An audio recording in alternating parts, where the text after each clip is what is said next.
Hello, I'm Jahnavi Srinivasan, and I'm going to be talking to you today about the risks and benefits to the three major bariatric operations that we do.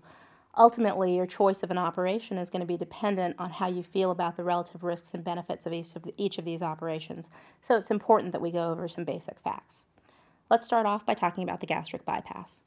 The gastric bypass is the most successful operation in terms of weight loss.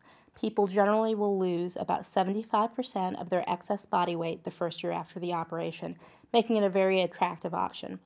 In this operation, there is both a malabsorptive and a restrictive component to the operation, helping to aid with the weight loss. In addition, because of the malabsorption that occurs, people will develop a syndrome called dumping syndrome. This sounds bad, but it actually is a benefit. When carbohydrates are consumed to an excess, patients will develop diarrhea and sometimes flushing, and this acts as a negative feedback mechanism to keep patients from eating the wrong types of foods. Additionally, with the gastric bypass, because of the relatively quick weight loss, people have a rapid resolution of comorbidities, which is extremely important when it comes to bariatric surgery. Particularly, they have a resolution of diabetes, insulin-dependent diabetes specifically, as well as hypertension and dyslipidemias. Now let's examine some of the disadvantages of the gastric bypass operation.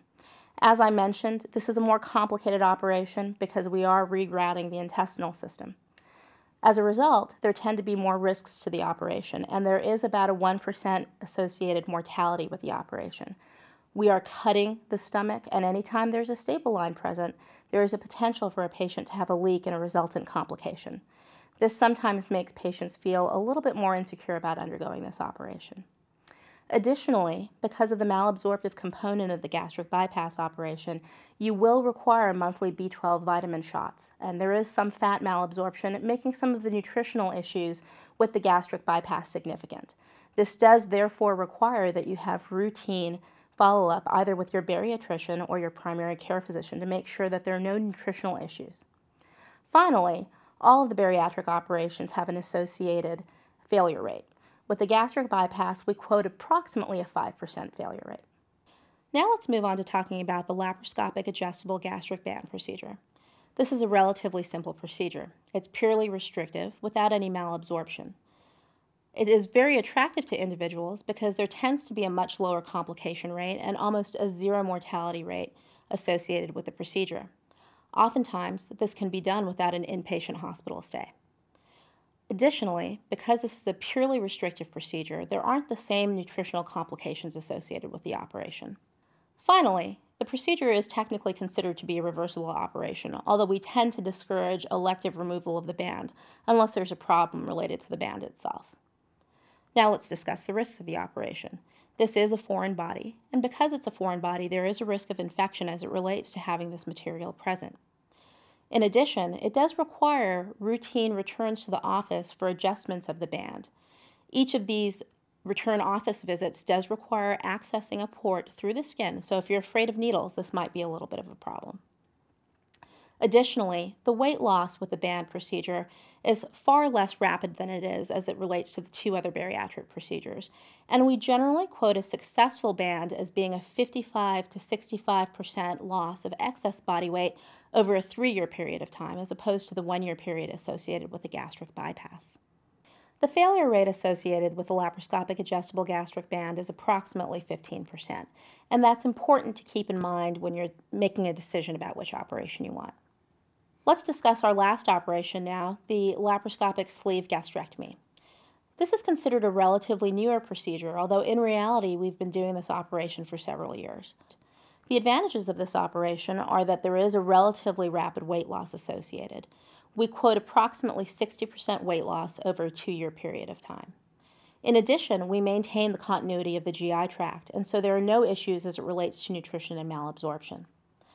Finally, there's no foreign body associated with the gastric sleeve procedure, and so there aren't the same risks of infections that you find with the gastric band procedure. Now let's talk a little bit about disadvantages. The gastric sleeve procedure is considered somewhat newer procedure, and therefore not all insurance companies cover this operation. Therefore, it is important to make sure you check with your insurance company to find out if this is covered or if it will require some out-of-pocket expenses.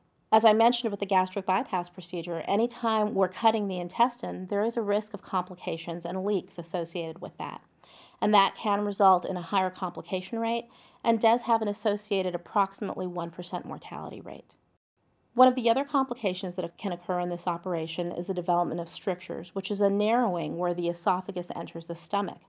This can cause future problems with swallowing in patients, and it can sometimes require repeat interventions down the line to take care of the narrowing.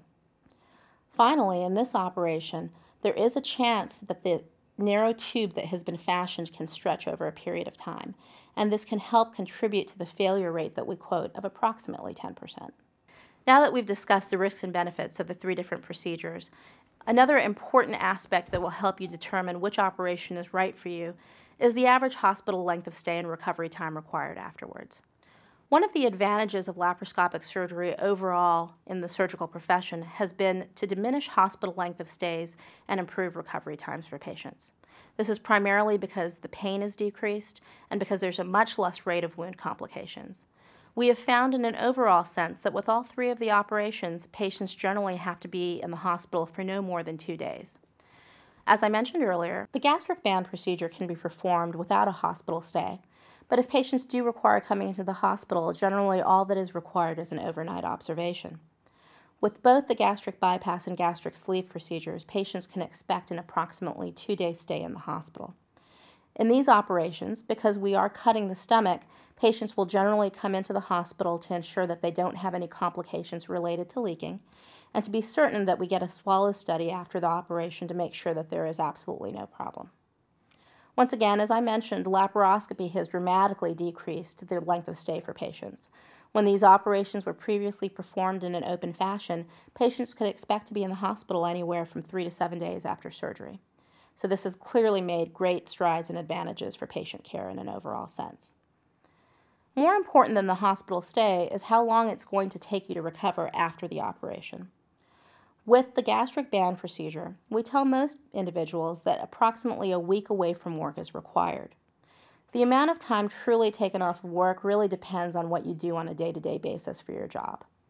Therefore, for both the gastric sleeve and the gastric bypass procedures, we'll tell most individuals that they are going to require 2 to 4 weeks away from work or away from doing anything requiring heavy activity, such as heavy lifting or heavy exertion. I hope the information that we have provided you will help you to make a better informed decision about which operation will be best for you.